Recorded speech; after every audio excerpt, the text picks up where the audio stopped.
भजिनी. मी जीव आहे, मी ज्ञानमय शुद्धात्मा आहे, चैतन्यमय आहे. मग आपल्याला हे संस्कार शेवटपर्यंत टिकवायचे नाही, पुढच्या अनेक भावापर्यंत टिकवायचे, त्या मोक्षाला जाईपर्यंत. त्यामुळं त्याची धारा सतत आपल्यामध्ये चालू ठेवायची. मग कसा आहे मी ह्याच्यासाठी सांगितलं भजनामध्ये. सुन रे जिया चिरकाल गया, सुन रे जिया चिरकाल गया, तूने छोड़ा अब तक प्रमाद, जीवन थोड़ा रहा. काय सांगाले? हे जीवा ऐक, तू आयुष्यभर प्रमाद केलायस. प्रमाद म्हणजे काय असतं? प्रमाद म्हणजे आपण आनंद आस शिथिलता, कंटाळा. तर हे जीवा तू आयुष्यभर प्रमाद केलायस धर्माच्या बाबतीत, आपल्या स्वभावाला जाणण्याच्या बाबतीत. आता काय कर, जीवन थोडा रहा तो सुन ले आणि अनुभव कर असं सांगताय. ऐकू येते का? जवळ बसा.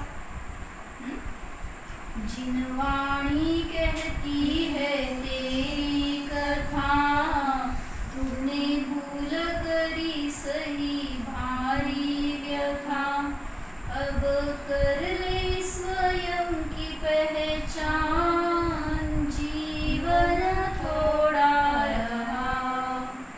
काय सांगितलं? जिनवाणी कहती है तेरी कथा.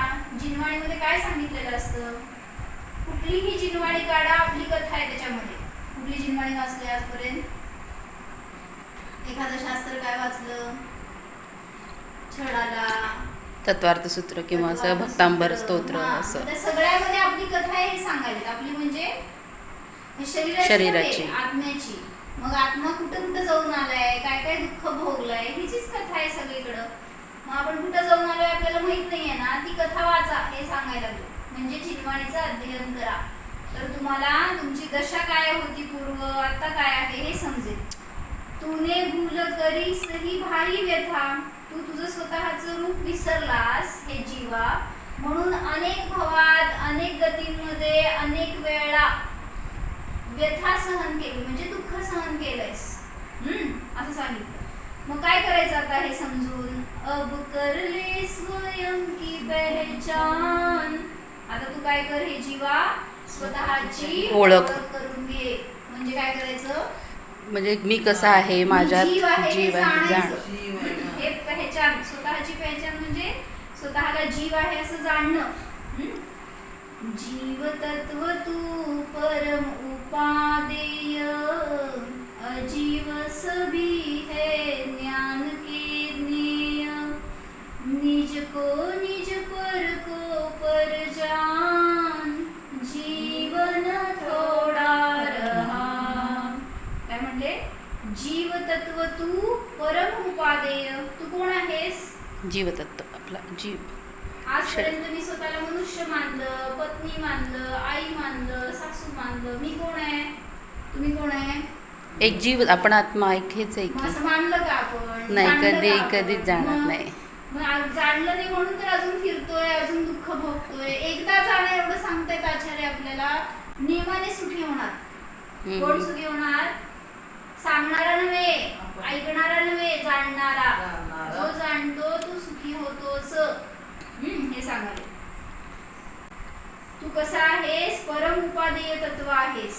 आणि बाकी सगळं तुला सोडून जे जे काय आहे विश्वामध्ये ते सगळं ज्ञेय आहे, म्हणजे फक्त जाणणे योग्य आहे. जसं मी परवा सांगितलं, ती भिंत काय आहे समोरची? ज्ञेय. म्हणजे काय? ज्ञेय म्हणजे बस आहे, जाणतोय आपण नुसतं. एवढंच. ज्ञानाचा विषय होण्यायोग्य त्याला ज्ञेय म्हणायचं. तसंच बाकीचे सगळे कोणी असतील, व्यक्ती, मनुष्य, एक वस्तू, आपले काय पदार्थ खातोय ते सगळं सगळं काय आहे? काय म्हणायचं त्याला? ज्ञेय. ज्ञेय म्हणजे जाणणे योग्य. त्याच्यात आपण काहीही करू शकत नाही. त्या भिंतीत काय करू शकतो सांग? ती मोठी करू, छोटी करू, बदलू, त्याला काहीतरी हलवू, काय करू शकतो? काहीच नाही. म्हणजे फक्त जाणू शकतो आपण. तसं सांगितलं बाकीचे सगळ्यांना सुद्धा. आता आम्ही तुझ्या बाजूला बसतोय, आम्हाला तू काय करू शकती? आपल्याला वाटतंय आपण कोणातरी लहानाचं मोठं वाईटचं चांगलं करू शकतो, चांगल्याला बदलवू शकतो. वाटतंय पण आपण काही करू शकत नाही. ते ज्ञेय आहे फक्त हे सांगतायत. म्हणून काय कर हे जीवा, निज को निज, पर को पर जान. म्हणून मी जीव आहे, निज स्व अस्तित्व जाण हे सांगायला, आणि पराला पर जाण. आश्रव बंध ये भाव विकारी, चेतनने पाया दुःख इनसे भारी. मिथ्यात्व को बिले तू जान, जीवन थोडा रहा. काय सांगितलं? 7 तत्व माहितीये? इथे जीव, अजीव, आश्रव, बंध, संवर, निर्जरा आणि मोक्ष हे 7 तत्व आहेत. कुठले? जीव, अजीव, अजीव, आश्रव, संवर, आश्रव, बंध, बंध, संवर, संवर, निर्जरा, निर्जरा, मोक्ष. हे 7 तत्वापैकी मी कोण? जीव असतो. मी जीव आहे. मग या जीवाला जीव नाही समजला, स्वतःला जीव नाही समजला, तर अजिबात अडकत जातो. त्याच्यामुळे आश्रव होतो. आश्रव म्हणजे सहार आश्रव म्हणजे आश्रव म्हणजे आपलं कर्म येणं. हां. आपल्यामध्ये रागद्वेषाची उत्पत्ती होणं, मोह होणं, ह्याला म्हणायचं आश्रव. आणि बंध म्हणजे त्याच्यामध्ये थांबणं. ते कर्म येऊन आपल्यामध्ये थांबणं, ह्याला म्हणायचं बंध. मग आश्रव आणि बंध हे भाव चांगले आहेत का वाईट आहेत? जेवढे कर्म जास्त असतील तेवढं चांगलं कर्म. संसार जास्त आहे, हां. त्यामुळे दुःख जास्त आहे, त्यामुळे परत परिभ्रमण आलं, परत मोह राग द्वेष आले. म्हणून सांगतात की आश्रव बंध हे विकारी भाव आहेत. याच्याने हे जीवा तू आजपर्यंत अनंत दुःख उत्पन्न केलंयस, भोगलंयस. म्हणून तू काय कर, मिथ्यात्व काय आहे हे सुद्धा तू जाण. मिथ्यात्व म्हणजे खोटी मान्यता. मिथ्यात्व म्हणजे काय? खोटी मान्यता. म्हणजे काय? म्हणजे हे शरीर म्हणजे मी आहे असं मानणं हे मिथ्यात्व आहे. हां हां हां हे माझे, ते परके, हे मानणं मिथ्यात्व आहे. मग सगळं आहे, व्यवहार करतो आपण व्यवहाराच्या ठिकाणी, पण मान्यता ही ठेवायची की सगळे जीव आहेत. मी पण जीव आहे. ही मान्यता म्हणजे सम्यक्त्व. संवर निर्जरा शुद्ध भाव है, मोक्ष तत्व पूर्ण बंध का अभाव है. इनको ही हित रूप मान, जीवन थोड़ा रहा. सुन रे जिया चिरकाल गया, सुन रे जिया चिरकाल गया. तूने छोड़ा ना अब तक प्रमाण, जीवन थोड़ा रहा. काय सांगितलं? संवर निर्जरा शुद्ध भाव है म्हणजे काय? कर्मांचं येणं थांबणं. मग जीवामध्ये काय झाला तर शुद्धोपयोग प्रकट झाला. म्हणजे मी आत्मा आहे असं जाणलं तर कर्म यायचे थांबले. म्हणून त्याला म्हणलं संवर. आणि असलेले कर्म थोडे थोडे निघून जाणं ह्याला म्हणायचं निर्जरा. मग संवर आणि निर्जरा हे शुद्ध भाव आहेत. म्हणजे माझ्यामध्ये शुद्ध भावांची उत्पत्ती झाली, मी शुद्ध आत्म्याला जाणलं तर संवर निर्जरा होते. म्हणजे काय कळलं? कर्म जे येत होते, येऊन थांबत होते, त्याच्यामुळं आपल्याला संसार होता. आणि ते कर्म काय येत होते? कारण मी खोटे भाव केले. मग आता मी काय करायचं? जर मला ते दुःख नको असेल, ते कर्म नको असतील, तर मी काय करायचं? संवर निर्जरा. काय करायचं? मी आत्म्याला जाणायचं आणि त्याच्या निमित्तात ते संवर आणि निर्जरा होऊन जातात. म्हणून कर्म आपल्याला दुःख व्हायला लागलं, शरीरात त्रास व्हायला लागला, आपण काय करतो? त्याला दूर करायचा प्रयत्न करतो ना. मग तिथं संसार म्हणजे महादुःखप्रद आहे. ते दूर करायसाठी काय करतो? काय केलंय आजपर्यंत? मग कसं दूर व्हायचं ते? नाही आम्हाला पाहिजे, आमचा नवरा चांगला, आमची पोरगी चांगली, आमच्या घरातले सगळे चांगले, काय काय पाहिजे? मग पाहिजे म्हटलं की उलट अजून ते कर्म आणि अजून संसार मिळत जातो. म्हणून सांगायला की आता बास ह्याच्या पुढे मला कुठल्या संसारात अडकायचं अडकायचं नाही, नाही. हे भाव तरी करायचे. हा, ही बायको कधी पाहिजे?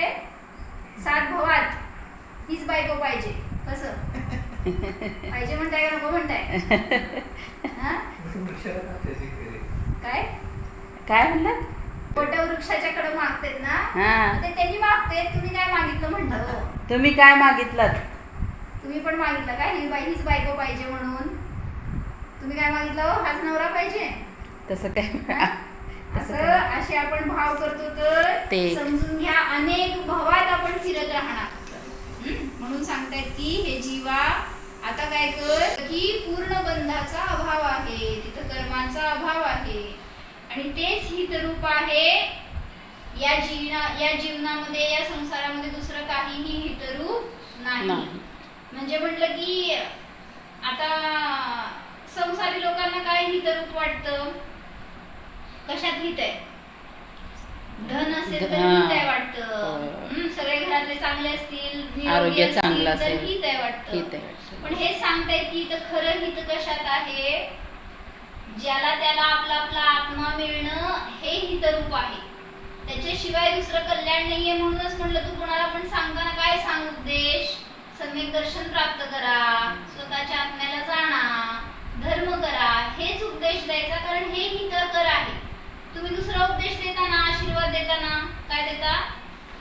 तुझ्याकडे भरपूर धनधान्य येऊ दे, काय म्हणतो? आयुष्यमान भव म्हणतो. म्हणजे शरीर तुला अजून दीर्घ काळ मिळू दे, हे असले आशीर्वाद देतो. पण सांगायला लागलेत काय इथं? तुला आत्म्याची प्राप्ती होऊ दे, आत्मा काय आहे हे समजू दे, हा पुरुषार्थ कर. तेच तुझ्यासाठी हितरूप आहे असं स्वतःला पण सांगायचं आणि दुसऱ्याला पण सांगायचं. तर आपण सावध राहतो. शाश्वत चेतन रूप ध्रुव अमल है, अचल अखंड अविनाशी विमल है, अब तो कर ले सम्यक श्रद्धान, जीवन थोडा रहा. कसा आहे जीवा? जीव कसा आहे?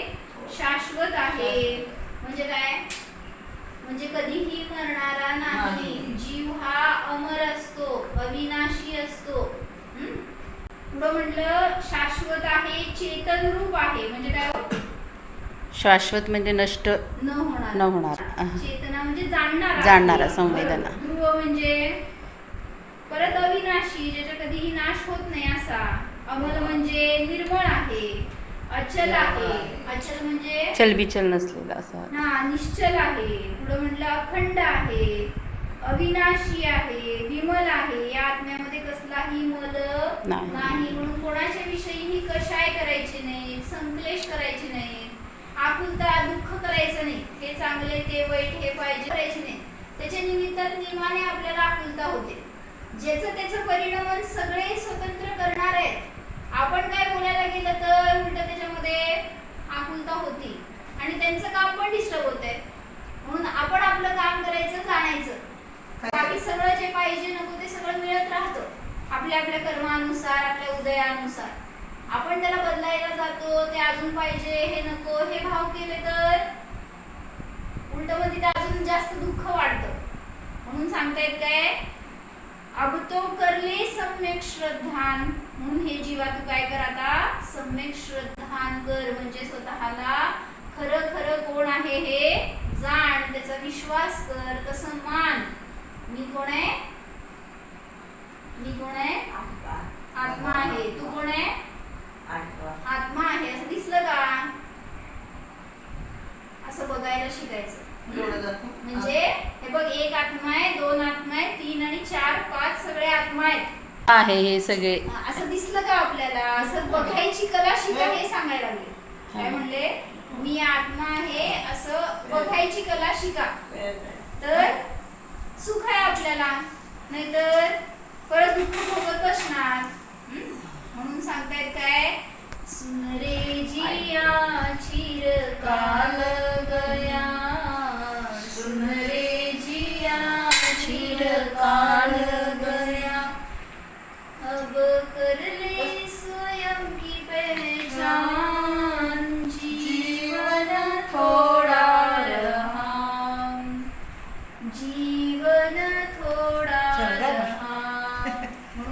किंवा माझं आता निघालं का तिथं? थोडं राहिलंय तर काय करायचं त्याचा उपयोग असं कशाय करत बसल्यावर कसं जीवनाचं कल्याण व्हायचं या प्रश्न हम्म. म्हणून सांगतायत की आता स्वतःचं कपडे बदलायचे कल्याण तुम्हाला. करा. मी जाणणार आहे, मी ज्ञानमय आहे.